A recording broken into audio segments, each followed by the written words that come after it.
बागेश्वर की जीत लोकसभा चुनाव में बीजेपी के लिए बूस्टर डोज का तो काम करेगी, साथ ही मुख्यमंत्री पुष्कर सिंह धामी के कामकाज पर भी जनता ने मोहर लगा दी है। चुनाव के आखिरी दिनों में सीएम धामी ने बागेश्वर में ही डेरा डाल दिया, जिसका असर साफ साफ दिखाई दिया चुनावी नतीजों पर। देखिए,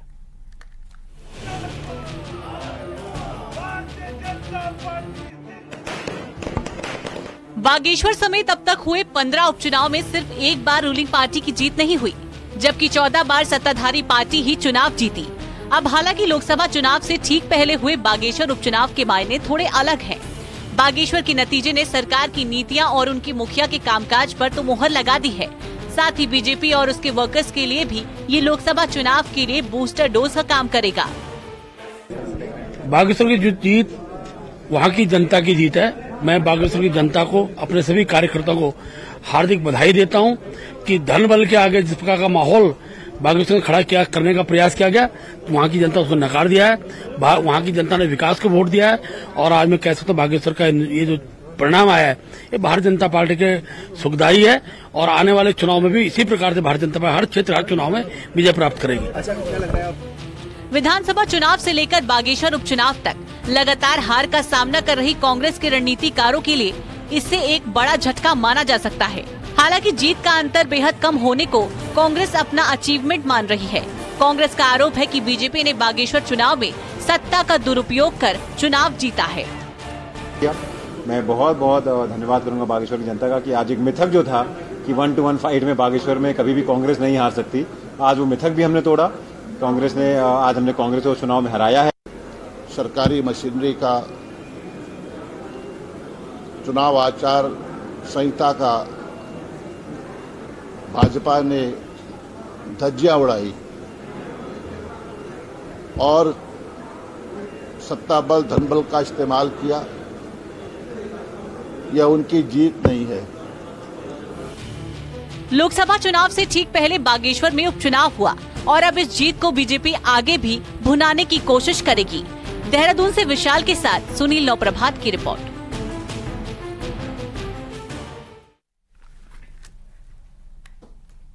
विपक्षी नेताओं द्वारा सनातन को लेकर दिए गए बयानों की सीएम धामी ने निंदा की है और कहा कि INDIA गठबंधन से जुड़े नेता ही सनातन धर्म को लेकर अनाप शनाप बयान दे रहे हैं और उनके बयान सनातन धर्म के प्रति गंदी मानसिकता को दर्शाते हैं। सीएम धामी ने यह भी कहा कि सनातन शाश्वत है और जो कल भी था और आज भी है और हमेशा रहेगा।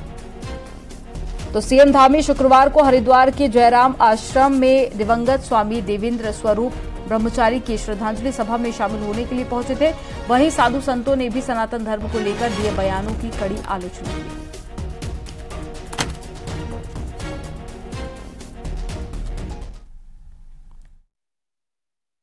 जो INDA गठबंधन है, इस गठबंधन में जितने भी लोग हैं वो इस प्रकार के बयान दे रहे हैं, चाहे उदयनिधि हो, चाहे प्रियंका खड़गे हो या कोई और हो, ये उस गठबंधन की मानसिकता को दर्शाता है कि सनातन के प्रति उनकी कितनी गंदी सोच है। उसकी जितनी निंदा की जाए उतनी कम है, क्योंकि सनातन सारस्वत है। सनातन पहले भी था, अब भी है। धर्म का प्रयोग राजनीति में अगर लोग करते हैं तो राजनीति ठीक चलती है, लेकिन राजनीति का धर्म को लेकर के धर्म को राजनीति में प्रयोग करें वो ठीक नहीं है। उससे धर्म में खामियां आती हैं। आगे बढ़ते हैं। बद्रीनाथ धाम की यात्रा एक बार फिर से चरम पर है। लगातार तीर्थयात्रियों की संख्या बढ़ रही है। बद्रीनाथ धाम में लोग पहुंच रहे हैं, जिससे जाम की स्थिति भी पैदा हो रही है। नेशनल हाईवे पर गाड़ियों की लंबी लंबी कतारें देखी जा रही हैं। अब तक 12,58,000 से ज्यादा तीर्थयात्री भगवान बद्री विशाल के दर्शन कर चुके हैं। यात्रियों का कहना है कि पहाड़ में मौसम सुहावना बना हुआ है।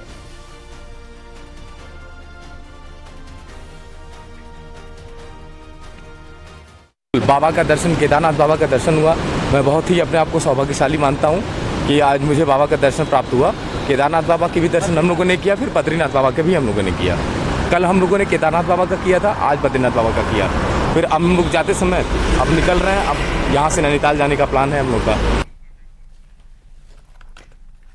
विश्व प्रसिद्ध तीर्थ केदारनाथ धाम के दर्शनों को आ रहे श्रद्धालुओं की बाबा केदार के प्रति आस्था और विश्वास देखने लायक है। खराब मौसम के बावजूद भी भारी संख्या में श्रद्धालु केदारनाथ धाम पहुंच रहे हैं और केदारपुरी में रुक रुक कर बारिश का दौर लगातार जारी है। बावजूद इसके भी भक्तों का खूब जमावड़ा लग रहा है और बारिश के बीच में श्रद्धालु बरसाती या छाता लेकर बाबा के दर्शनों के लिए बेहद उत्सुक दिखाई दे रहे हैं। अब तक केदारनाथ धाम में 12 लाख से अधिक श्रद्धालु बाबा केदारनाथ के दर्शन कर चुके हैं।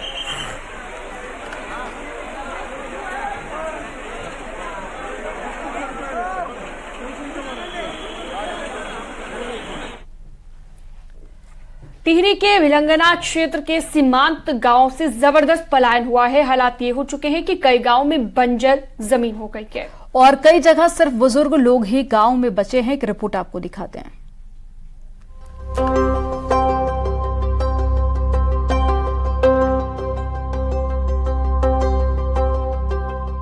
टिहरी के भिलंगना क्षेत्र के अधिकतर लोग रोजगार की तलाश में पलायन कर चुके हैं। सीमांत गननगर, जमोलना, भटवाड़ी समेत करीब 1 दर्जन गांव पर सबसे ज्यादा पलायन की मार पड़ी है। कुछ गांव तो पूरी तरह से खाली हो चुके हैं और कुछ गांव में सिर्फ बुजुर्ग ही रह रहे हैं।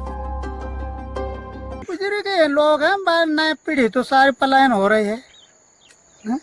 बाकी तो स्वास्थ्य तो जीरो है यहाँ, कहाँ होना है यहाँ। स्वास्थ्य अभी लोगों का पूरी है कि देहरादून, ऋषिकेश, श्रीनगर जाना पड़ता है। पील की भी नए सुविधा उतनी यहाँ। बड़ुआ पंजाब से विशाल में हुआ था, पंजाब से सामना मंजिल में, अब बीच वालों यक पूर्णा कंपनी में, और छोटे वालों जर्मन से बे होटल में, अब परिवार इसके घुमान वाला किराए पर। अपनी खुशहाली के लिए मशहूर गांव अब खंडरों में तब्दील हो चुके हैं। पुश्तैनी मकानों में ताले लटके हुए हैं। बुजुर्ग लोग किसी तरह अकेले अपनी जिंदगी काट रहे हैं और बच्चों के वापस लौटने की राह देख रहे हैं।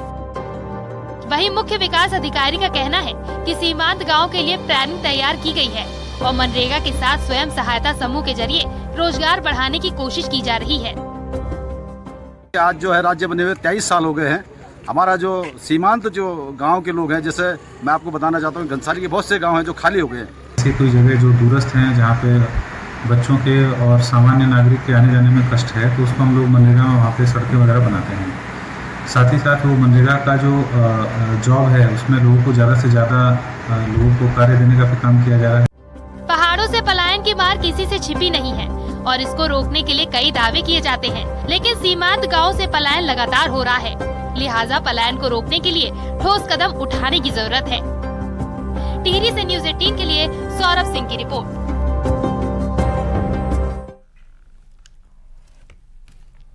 उत्तरकाशी के उडरी गांव में भगवान जाख देवता और गुरु गोरंगी वीर का मेला देवताओं के आशीर्वाद के साथ ही धूमधाम से मनाया गया। इस मेले का मुख्य उद्देश्य धान की फसल को काटने के लिए आराध्य देवताओं से समय मांगना होता है और डुंडा ब्लॉक के गाचुड़ा पट्टी के उडरी गांव में भव्य मेले का आयोजन किया गया। ग्रामीणों ने अपने आराध्य देव डोलियों के साथ में रासो तांदी नृत्य कर गांव की खुशहाली की कामना की।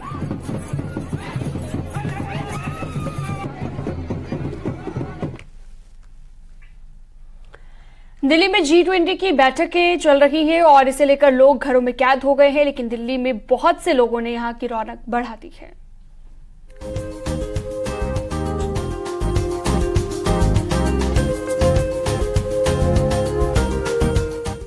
दिल्ली में G20 की बैठक का फायदा नैनीताल के टूरिज्म कारोबार को हो रहा है। नैनीताल के पर्यटन स्थल दिल्ली के पर्यटकों से गुलजार हैं, तो टूरिस्ट स्पॉट पर पर्यटकों की भीड़ ने नैनीताल में चार चांद लगा दी है। 3 दिनों की छुट्टी के चलते पहाड़ पहुंचे पर्यटक ऑफिस की टेंशन से दूर है, तो दिल्ली की गर्मी को पीछे छोड़ नैनीताल की सर्दी का एहसास कर रहे हैं। एक्चुअली G20 के चक्कर में दिल्ली अभी 3 दिनों के लिए बंद था, तो हमने भी प्लान करा कि कुछ दिल्ली से बाहर निकल के ऐसी जगह जाए जहाँ मौसम वगैरह बहुत अच्छा हो, घूमने में मज़ा भी आए। तो हमने भी एक दोस्तों के साथ अपना ट्रिप बनाया है। दिल्ली में मौसम तो बहुत गर्मी है, उमस है। या 3 दिन की छुट्टी है, तो फिर स्कूल की छुट्टी है, ऑफिस भी बंद है, तो फिर दिल्ली पूरी बंद है, तो हम लोग निकल आए यहाँ। अभी G20 समिट चल रहा है, तो सारा रेस्ट्रिक्शन है, तो कहीं निकल नहीं पाएंगे, तो घर में बैठने से अच्छा है कहीं और घूम आए। बीते दिनों बारिश के चलते पर्यटन कारोबार धीमा हो गया था, तो हिमाचल की आपदा के बाद ये पर्यटन स्थल सुनसान से हो गए थे।